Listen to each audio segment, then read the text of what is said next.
Olá, como vão vocês? Tudo bem? Espero que todos estejam bem. Estamos aqui mais uma vez no canal Pai Nosso, Pão Nosso. Convido você a se inscrever no nosso canal, dar um like aí, dá um porradão no gostei aí.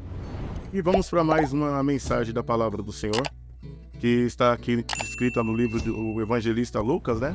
Capítulo 1, que vai dizer da seguinte maneira: tendo muitos empreendido pôr em ordem a narração dos fatos entre nós, se cumpriram segundo nos transmitiram os mesmos que presenciaram desde o princípio e foram ministros da palavra. Pareceu-me também conveniente descrevê-los a ti, ó excelentíssimo Teófilo, por sua ordem, havendo-me já informado minuciosamente de tudo desde o princípio, para que conheçais a certeza das coisas que já estáis informado. Amém? Olha que coisa interessante. A necessidade que temos de com clareza, de com precisão, informarmos as pessoas acerca da palavra de Cristo, acerca do que Deus fez, do que Deus está fazendo, do que Deus vai fazer na nossa vida. Eu vou explicar para vocês. Porque hoje em dia as pessoas estão muito preocupadas com a quantidade de pessoas, mas não com a qualidade delas. E esse texto é uma reflexão simples que mostra que o Evangelho de Lucas ele foi escrito para uma pessoa. Está dizendo aqui, ó excelentíssimo Teófilo, tá? Ele foi escrito para uma pessoa. Até chegar a mim esse Evangelho, quantas pessoas também já leram?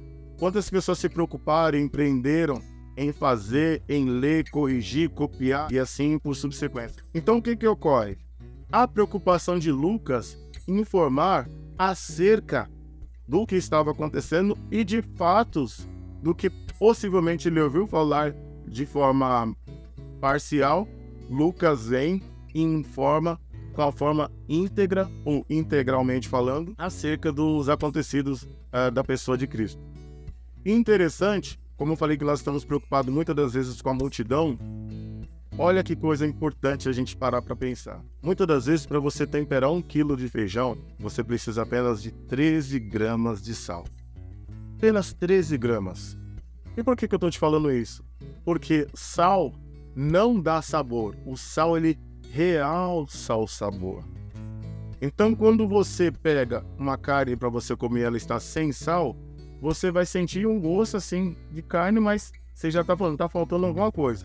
E você pega e coloca sal. Picanha. Não tempera a picanha, só joga um salzinho e deixa ela lá no fogo. Ótimo. A picanha já vai ficar com outro sabor, mas não que o gosto dela vai alterar, apenas vai realçar.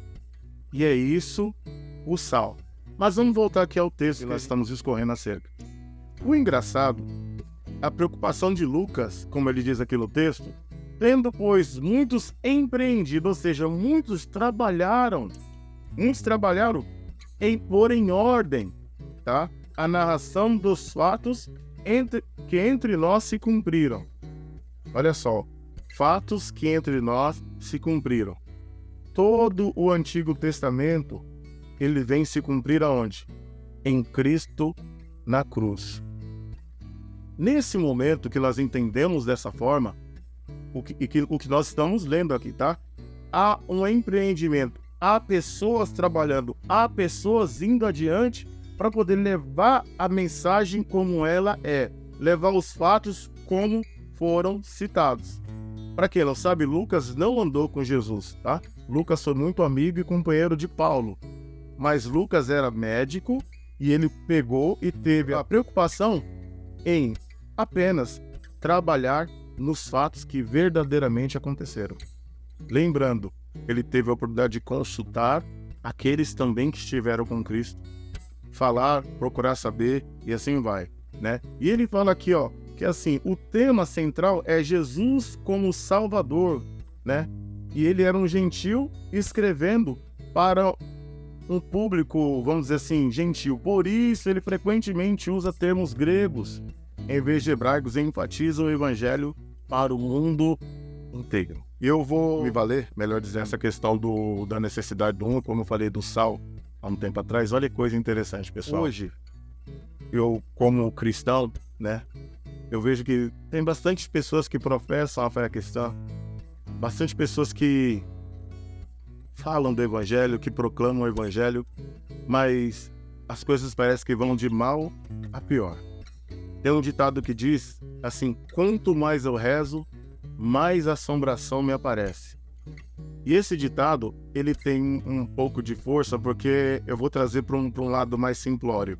Quanto mais nos aproximamos de Deus, mais coisas vêm para tentar nos afastar de Deus. Então, quando nós nos deparamos com essa questão e com essa situação de que, mas só tem eu de cristão em casa, só eu no meu trabalho e faço oração, só eu lá no meu trabalho, é o suficiente. É o suficiente no lugar onde você está. Porque precisa de uma semente para que nós possamos poder colher os frutos. Você precisa de uma semente da laranja para que ela possa gerar um pomar. A gente precisa de 13 gramas de sal para poder realçar o sabor de um feijão. A gente precisa de algumas pedrinhas de sal, se o sal for empedrado, no caso, né, sal grosso, para poder ali dar um realce no sabor da picanha. É isso que nós precisamos. Então o que acontece? Você não tem que procurar a perfeição em você ou nas pessoas que estão ao seu redor, mas você tem que procurar diariamente fazer um concerto consigo para que, através dessa consciência, você possa fazer como Lucas, levar o evangelho ou empreender como outros para poder chegar essa Bíblia na minha mão. Quantas pessoas poderam empreender para poder chegar e fazer esse trabalho? A dedicação das pessoas em estudar, traduzir a Bíblia, né? Então vamos dar um exemplo aqui. A pessoa fala, mas tem muita tradução da Bíblia, tem muita coisa, mas há um empreendimento. E não é fácil traduzir a Bíblia, não é fácil você trazer um outro idioma para a nossa realidade. Então, há um empreendimento. Vamos lá. No 3. Pareceu-me bem a mim escrevê-lo a ti, ó excelentíssimo Teófilo, por sua ordem, havendo-me já informado minuciosamente de tudo desde o princípio. Desde o princípio. Ou seja, quando é que começou essas coisas a acontecerem? Quando que foi? Então você vai trazendo ali um paralelo com a Escritura, né? No princípio criou Deus o céu e a terra estava sem forma e vazia, e o Espírito parava sobre a face do abismo, desde o princípio. Ele vem trazendo, explicando, olha, porque tinha que acontecer assim, tinha que fazer assim. O texto aqui, no decorrer, ele vai explicando, vai trazendo os textos, e assim, por subsequência. O que a gente vai aprender com isso? Quando alguém perguntar acerca de Cristo para você, entre em um empreendimento com essa pessoa ou com você mesmo, de leitura, dedicação, oração, jejum. Passado esse período, você comece a, de forma pacífica, benéfica, orientá-la acerca da sua fé, para que vocês dois possam crescer na graça e no conhecimento.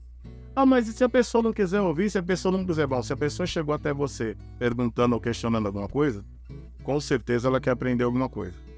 Então ensine, faça aqui como Lucas.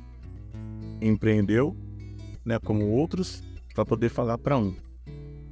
Essa é a mensagem de hoje. Que Deus nos abençoe e até o próximo vídeo, se Deus quiser.